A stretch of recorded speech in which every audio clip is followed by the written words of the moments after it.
नाही, मुळात काय झालं बघा, हिंगोली जिल्ह्यामध्ये मागील 3 वर्षापासून हिंगोली जिल्ह्यामधला जो शेतकरी हा कधी अतिवृष्टीने तर कधी दुष्काळाने पिचला गेला.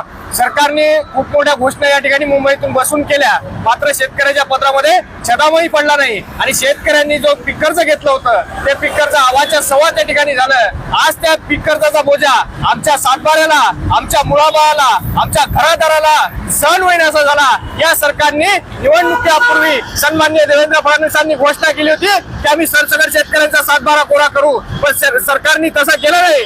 आज आम्ही उघडे झालोय, आज आम्ही नागडे झालोय, आमच्याकडे काही पर्याय उरला नाही. या सरकारने आम्हाला या ठिकाणी उघडे केले. म्हणून या ठिकाणी जे निर्णय मुंबईमधून होतात या ठिकाणी आम्ही आलोय की मायबाप सरकार की तुम्ही आम्हाला आता उघडे केले, आम्ही आता करायचं काय.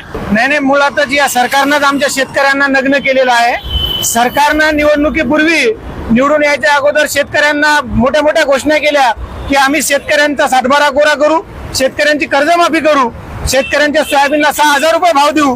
परंतु गेली कित्येक दिवस झाले सरकार स्थापन होऊन ना शेतकऱ्यांच्या कर्जमाफीवर बोलल्या जाते, ना शेतकऱ्यांच्या सोयाबीनच्या 6,000वर बोलल्या जाते. आता कुठेतरी हे नाफेड केंद्र सुरू केले आणि त्याच्यातही 17 वेळा बंद करण्याचं काम हे सरकार करत आहे. आमचं म्हणणं आहे, तुम्ही नाफेड खरेदी केल्यापेक्षा हे खुल्या बाजारामध्ये शेतकऱ्यांचं 6,000 रुपये सोयाबीन विकत घ्या आणि शेतकऱ्यांना न्याय द्या.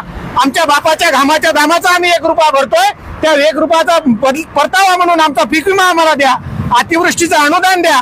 रोजगार हमीचे काम हे जिल्हा लेवलवर होत नाहीत, त्यांना तुम्ही कामं चालू करा.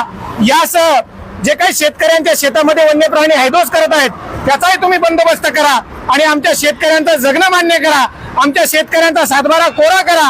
आज आमचे मुलं बाळ, आज आमचे शेतकरी आत्महत्या करतायत, आज आमचे मुलं बाळ अनाथ होत आहेत, रस्त्यावर आहेत, काही शेतकरी आत्महत्याच्या उंबरठ्यावर आहेत.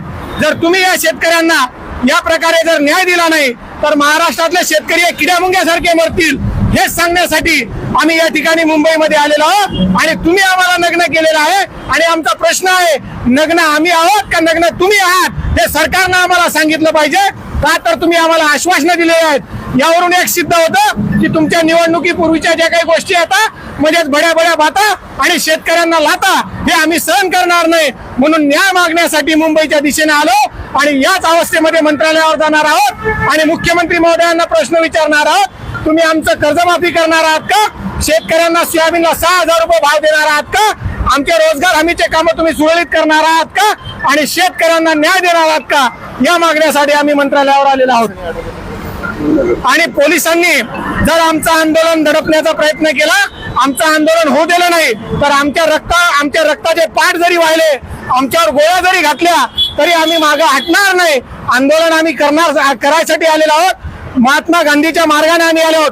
भगतसिंगांचा एकही आम्ही या ठिकाणी मार्ग अवलंबला नाही. म्हणून पोलिसांनी आम्हाला आमचं आंदोलन करू द्यावं आणि सरकारनं आमच्या मागण्या मान्य